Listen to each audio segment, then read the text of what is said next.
Most realtors ask for referrals at the wrong time in the sales process, leading to less referrals and less repeat business. And in this video, I'm going to walk you through the exact script and how to generate more repeat referral business in your real estate business with these 4 simple steps. I also want to cover the sales process in this video. And what I mean by sales process is what you do from lead to post-closing 5 years down the road, and how to stay in your sales box regardless of the type of client you're dealing with. I want to give you 2 case studies that I personally have experienced and how I came to this realization and how I can help you do the same in your business. I run one of North America's largest real estate communities called Real Estate Money. We have a free course and a free community where we give tons of value. You get realtors from across the world that often share their wins, their losses, and their strategies of what's working for them in their markets, and they share that for free in this community. We do free calls every Friday. And if you're looking for more and more customized coaching for you specifically in your business, we also offer one-on-one coaching in our paid community where I spend time with you every single week to make sure that we understand and analyze the problems within your business and solve those for you specifically. Let's start with repeat referral business because I find that there's so much money to be made with repeat referral business, and there's a right way to do it and a wrong way to do it. And I'm going to give credit to my good friend, Dimitri. He's a realtor, a friend of mine who gave me this advice and got a referral in my business within 1 day of implementing this into my business and literally one single text. So let me explain. Most real estate professionals, when they're in the middle of a transaction, they're often not asking for referrals at the beginning of the transaction. They often ask for referrals at the end when they think that is the most satisfied their client will be. However, this is not the right way to do it. And what opened my eyes to this was a presentation that I had from my good friend Dimitri. And the way he does it and the way he implements this into his business is he asks for referrals at the jump when they're excited to work with you before the listing paperwork is even signed.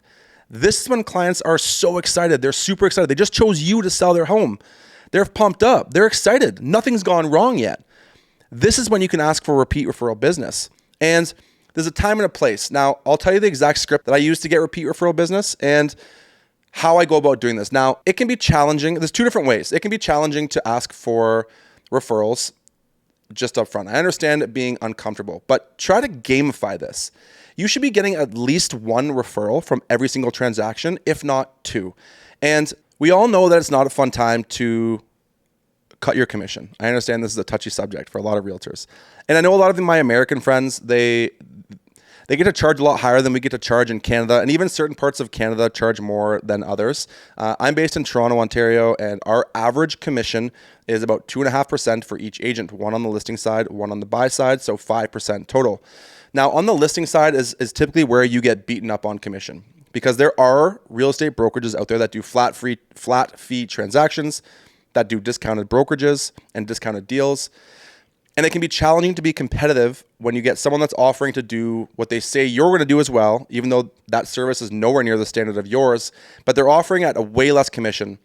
So to make yourself competitive, if and only if you have to drop your commission, there has to be an exchange of goods at that time or services, right? That's the art of a deal. Something was traded.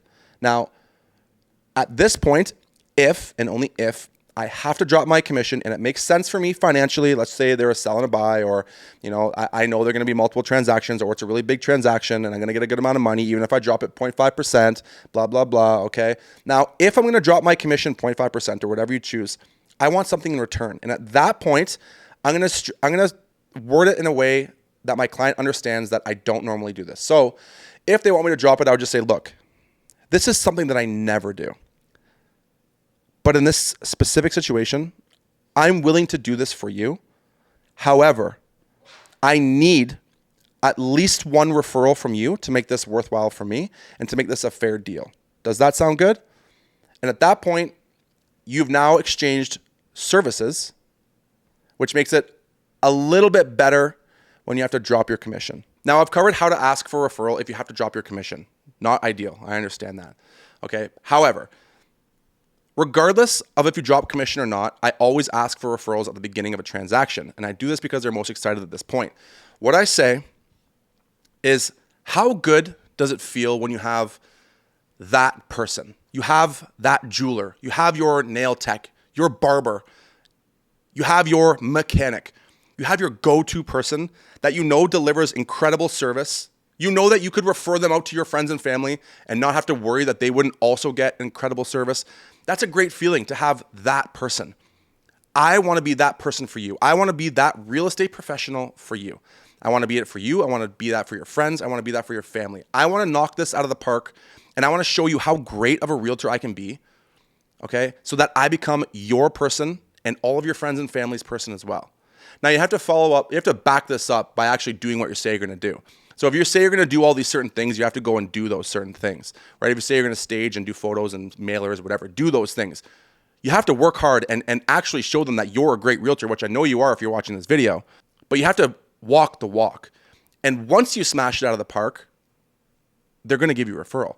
Now, again, I ask for referrals at the very beginning, and let me show you a real example of this. I had a client of mine recently who was amazing. She's so nice, and I'm genuinely so excited to sell her condo. I know it's going to be great.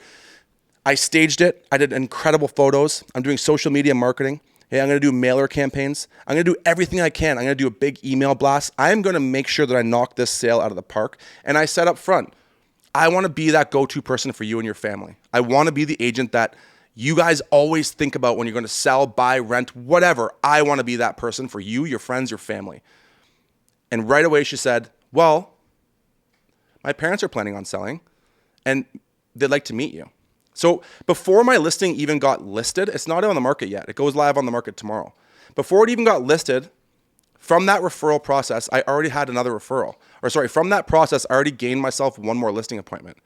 And I'll do the same thing at that listing appointment as well. So there's a right time and a right place and the right way to ask for repeat referral business. And it's upfront at the beginning of the transaction when they're most happy, when they just chose you to choose to sell their property and they're so excited to work with you and nothing has gone wrong yet. Make sure you walk the walk. If you say you're going to do things, big things, do those things. Now, I also want to chat about the sales process, okay? And this is a continuum of the same thing with referrals, and why it's important to be on the same video is because I have noticed something in my own business that I want to share with you. As some of you know that follow me, I also sell real estate in Tulum, Mexico, as well as Toronto, Ontario, Canada. Now, I live half the year in Tulum, half the year in Toronto. I analyzed my business this year and realized that when I was living away in Tulum, I was selling more real estate in Toronto than when I was living in Toronto, selling real estate in Toronto. And I realized that because when I was living in Tulum, I felt some sort of insecurities maybe not insecurities, but I felt some sort of way that I had to overcompensate and over-communicate and over-promise, but also over-deliver on all of my clients. And I stuck within my sales process when I was selling real estate in Toronto, living in Tulum. When I moved to Toronto, selling real estate in Toronto, back home, I realized I got a little lackadaisical with some of my transactions. I realized the deals that fell in my lap and the deals that I was doing here in Toronto, I was straying from my sales process. This is my sales box here, okay? This is my invisible sales box. I never want to stray from this sales box. I want to have the same systems and processes from start to finish, no matter what source or who this person is. If it's my mom, if it's my dad, if it's my sister, if it's my best friend, or if it's a complete stranger, I have a way of selling a home and I have a way with working with buyers, and I want it to be the exact same regardless of how I met that lead. It's so important that you don't stray from this sales box, because when you start to stray from the sales box and maybe get lackadaisical on certain things because it's a easy deal, it's a friend of a friend, or it's a family member, that's when things go wrong, and that's when leads and deals become unsuccessful and clients get unsatisfied. Let me give you an example. In the last month, I had two very different transactions. I had one transaction that was the sale of a very good friend's house, and I had one transaction that I had to compete for the listing. Now, both were successful, both sold for a decent price point. However, the sale that I had to compete with was so much more efficient, streamlined, and documented. And because I stayed with my sales process, it was a very clean and an incredible transaction. On the other side of things, it was my friend's house who I sold. Because it's my good friend, I strayed from my sales process. Maybe I wasn't as communicative as I could have been. Not that I didn't do all the steps that I would have always done to get the sale done, right? But I didn't communicate that with her as much as I could have. I didn't do my exact step-by-step process that I would do for every other listing because it was my friend. It was an easy deal. Stay in your sales box. You have your system. You have your roadmap on how you want the sale to go from start to finish. And if you don't have this, then make that. Take out a pen and paper and draw your buyer or seller journey from start to finish. And what I mean by start to finish is literally draw it out. Lead comes in, email gets sent, then you call, then you implement a VSL, then maybe a pre-qualification process, then maybe another VSL. Whatever that sales process is for you and your business, that's how you handle every single transaction. There's an agent out there, Jordan Cohen, who is the #1 RE/MAX agent worldwide. I look up to Jordan like crazy. He smashes it. He only sells to NFL players, NBA players, and movie stars. And he has a book called The Agent's Edge. If you haven't read this book, I highly recommend. It is probably the best real estate book that's ever been written. In this book, he gives his exact step-by-step processes that he does when listing a property for sale. Now, Jordan's dealing with multi-million dollar properties. And the story went like this. He was asked by Sylvester Stallone to sell his property. At this point, Jordan and Sylvester Stallone had been friends for quite some time. Sylvester Stallone called Jordan Cohen and said, "Hey, I need you to sell my house." Jordan Cohen said, "No problem. What day are you free? I want to come to your house and I want to explain how I sell houses for more money and why I do certain processes so that I can get you top dollar for your home." And Sylvester Stallone said, "Don't worry about it. Jordan, you're my friend. Just sell the house." And Jordan Cohen said, "No. I don't care if you're my best friend. I'm going to stick to the way that I sell homes. And that includes me coming to your house and onboarding you as a seller client and explaining my seller processes. I do this because I wanted to stay in my sales box, to stay in my lane. And I sell homes the exact same every single way because I have systems and processes that work. No matter if they're my best friend, they're my mom, they're my dad, or a referral or whatever. Make sure that you draw out your seller and buyer journey. That's your sales process, and don't vary from that. When you vary from that, not only does it lead to miscommunication, unsatisfied clients, and maybe not even a sale, but you're going to miss certain steps like asking for repeat referral business at the very beginning of that process. If you think or have different ways that you ask for repeat referral business, I would love to hear it in the comments. I know there's multiple different ways to generate business and different lead sources from all over the world, depending on where you're working. I find this technique works best for me when I ask for a referral at the very beginning of the process when they're most happy. I'm also curious to hear about your sales process. And if there's anything that you think I missed in this video, I'd love to hear it in the comments below. Again, I have one of the fastest growing real estate communities in North America called Real Estate Money. It's held on a platform called School. We have agents from all over the world that are top producers that come in, share their wins, their losses, and their strategies. And it's a great spot to meet other agents from across the world. We have one of the best referral networks in all of North America. And if you're looking for more customized coaching, one-on-one coaching, we have that ability for you as well, where we sit down, we look and understand what the problems you're facing in your specific business, and we come up with a roadmap so that we can overcome all of the hurdles that you're facing.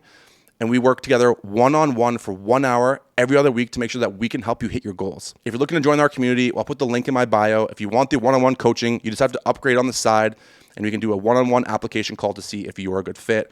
And if you're enjoying the videos that I'm putting out here, I really appreciate a follow, subscribe, share with your friends, other realtors you think might benefit from this video. Maybe share it to someone that you want to join the community. If you're already in our Real Estate Money community, share this with somebody else that would benefit from joining our Real Estate Money community. Regardless, I appreciate you. Thank you for watching, and I'll see you in the next one.